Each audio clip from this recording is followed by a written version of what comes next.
Praise the lord. హల్లెలూయా. దేవునికి మహిమ కలుగునుగాక. ప్రియ రక్షకుడైన యేసయ్య పరిశుద్ధ నామములో నా కుటుంబం యేసయ్య కుటుంబం చూస్తున్న మా యూట్యూబ్ ప్రేక్షకులకు మరొకసారి ఉదయకాలం మీకు శుభాభివందనాలు. ప్రభు కృప మీకు తోడై ఉండునుగాక. ఆమేన్. హల్లెలూయా. ఒక చిన్న వాక్యాన్ని మనము చదువుకుందాం. యెషయా గ్రంథం 66:13. ఒకని తల్లి వానిని ఆదరించినట్లు నేను మిమ్మును ఆదరించెదను, యెరూషలేములోనే మీరు ఆదరించబడెదరు. హల్లెలూయా. దేవునికి మహిమ కలుగునుగాక. ఒకని తల్లి వానిని ఆదరించినట్లు నేను మిమ్మును ఆదరిస్తాను అంటున్నాడు. ఈ ఉదయకాలము ఈ మాటలు వింటున్న దేవుని బిడ్డలారా, ప్రభు చెప్తున్నాడు, ఒకని తల్లి అంటే తల్లి మనల్ని ఎట్లా ఆదరిస్తుందో, తల్లి మనకి కష్టం వచ్చినప్పుడు, బాధ వచ్చినప్పుడు, తల్లి ఒడిలో అట్లా పడుకున్నప్పుడు మనకి ఎలా ఆమె ఆదరిస్తుందో దానికి మించి నేను ఆదరిస్తానని చెప్తున్నాడు దేవుని బిడ్డలారా. ఒకవేళ తల్లిదండ్రులు లేరు కదక్క మాకు, పాస్టరమ్మ మాకు తల్లిదండ్రులు లేరు, మేము ఎట్లా ఆదరించబడాలంటే, ఈ లోకంలో మనకి తల్లిదండ్రులు లేకపోయినా దేవుడు మనల్ని సంపూర్ణంగా ఆదరిస్తారు దేవుని బిడ్డలారా. నా చిన్న వయసులోనే, అంటే మా అమ్మ చిన్న వయసులోనే, నాకు బాబు పుట్టిన ఒక 9 నెలలకి, అంటే ఇంచుమించు వాడికి సంవత్సరం కూడా అవ్వలేదు దేవుని బిడ్డలారా, 9 నెలలకే మా అమ్మ చనిపోయింది. చెప్పండి దేవుని బిడ్డలారా, ఇప్పుడు నేను ఎవరికి నా కష్టం చెప్పుకోవాలి? 21 సంవత్సరానికే అమ్మ చనిపోయింది. కనీసం బాబుకి ఆమె ఒళ్ళో పడుకోబెట్టుకొని ఆమె కాడ ఎదిగిన పరిస్థితి కూడా లేదు అమ్మ దగ్గర. కానీ చిన్న వయసులో అమ్మ చనిపోయింది, నా చిన్న వయసులోనే. ఆమె చిన్న వయసులో కూడా ఆమె చనిపోయింది. కానీ ఆనాటి నుండి ఈనాటి వరకు నా బాధ, నా ఆవేదన, నా కష్టం, నా నష్టం, నాకు వచ్చిన శ్రమలు, బాధలు, ఇరుకులు, ఇబ్బందులు అన్నీ నేను దేవునితోనే చెప్పేదాన్ని. దేవుని బిడ్డలారా, దేవుని సన్నిధిలో కూర్చునేదాన్ని. నాకెవరన్నా కీడు చేయాలని తలపించినప్పుడు, నాకెవరన్నా నన్నెవరన్నా తిడుతున్నప్పుడు, దారిలో వెళ్ళేటప్పుడు వచ్చేటప్పుడు అట్లా తిడుతున్నప్పుడు కూడా ఎంతో వేదనతో దేవుని దగ్గర నేను కూర్చొని ప్రార్థన చేసేదాన్ని. దేవుని బిడ్డలారా, దేవుడే నన్ను ఆదరించేవాడు. తర్వాత మరి కొంతకాలానికి నాన్న చనిపోయాడు, ఇద్దరు చనిపోయారు.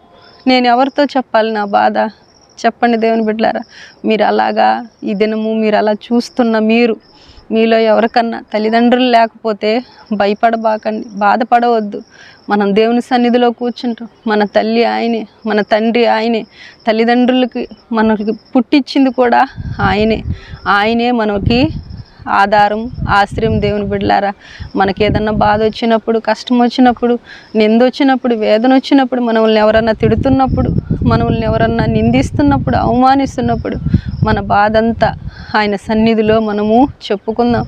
ఆయన వాగ్దానము చేత, ఆయన వాక్కు చేత మనము ఆదరించబడదాం. దేవుని బిడ్డలారా, ఆ వాక్కు ద్వారా, ఆ మాట ద్వారా మనం ఆదరించబడినప్పుడు లోకములో ఎక్కడ లేని బలము, సంతోషం, ఆనందం, ధైర్యం, ప్రోత్సాహం ఆయన వాక్కు వచ్చిన మనలోనికి వచ్చినప్పుడు ఆ ధైర్యము, ప్రోత్సాహము, ఆదరణ, సమాధానం మనకి కలుగుతుంది. దేవుని బిడ్డలారా, లోకంలో మనం వెళ్ళి అనేకులకు మనకు సమస్యలు చెప్పామనుకో, వారు మనల్ని పైకి అట్లా ఆదరిస్తారు. దేవుని ఏం కాదులేమ్మా అంటారు, కానీ మనం అటు పోగానే మన గురించి వేరే వాళ్ళకి చెప్పుకొని మనల్ని తిట్టే పరిస్థితి ఏర్పడుతుంది. అందుకే అట్లా దేవుడి విషయంలో మనం తల్లిదండ్రులు లేరని మనం అట్లా బాధపడుతున్నప్పుడు తల్లిదండ్రులుగా దేవుడే ఉండి మనల్ని ఆదరిస్తాడు. ఈ ఉదయకాలం చూస్తున్న నువ్వు ఏదన్నా విషయంలో నా తల్లి లేదే, నా తండ్రి లేదే, నాకు చెప్పుకునే వాళ్ళు ఎవరున్నారు, నా అన్నదమ్ముళ్ళు లేరు, తర్వాత నా బంధువులు వినరని నువ్వు అనుకుంటున్నావేమో. దేవుడు వింటాడు. దేవుని బిడ్డలారా, దేవుడు ఆదరిస్తాడు. దేవుని మీద ఆధారపడదాం, ఆయన్ని ఆశ్రయముగా తీసుకుందాం. ఆయన ద్వారానే మనము ఆదరణ పొందుదాం. హల్లెలూయా. దేవునికి మహిమ కలుగునుగాక. ప్రార్థన చేసుకుందాం. మహోన్నతుడా, ఘనమైన గొప్ప దేవ, నా తండ్రి నీ కొందనాలయ్యా. పిలిచిన ఆనాటి నుండి ఈనాటి వరకు నా తండ్రి అయ్యా, ఒకని తల్లి వాణిని ఆదరించినట్లు నేను నిన్ను ఆదరిస్తానన్నావు తండ్రి. అయ్యా, ఆదరిస్తూ తల్లిగా, తండ్రిగా నాకు ఉంటూ చిన్న వయసులో తల్లిదండ్రులు చనిపోయిన నీవేనైనా నాకు సహాయుడిగా ఉండి నాకు సహాయం చేస్తూ ఆదరిస్తూ నాయన నా పోషణ, నా కావలసిన అవసరాలు అయ్యా, నా బిడ్డ అవసరాలు, భర్త అవసరాలు, కుటుంబ అవసరాలు, సేవా పరిచర్య అవసరాలు తీరుస్తూ నాయన గొప్ప ఆదరణ నాకు కలిగించినందుకు వందనాలు తండ్రి. ఇదిగో చూస్తున్న మా ప్రియా బిడ్డలు కూడా నాయన, ఎంతమంది బిడ్డలైతే ఆదరించలేక నాయన అయ్యా ఉన్నారు, ఆదరణ లేక ఉన్నారో నాయన, అనేకులు ఆదరించలేక ఉన్నారు ప్రభువా. వారందరిని కూడా నీ కౌగిల్లో తీసుకొని వారికి నీవు ఆదరణ అనుగ్రహించి తల్లివై తండ్రివై నాయన వారిని ముందుకు నడిపించమని యేసు నామములో అడుగుతున్నాను తండ్రి. ఆమేన్.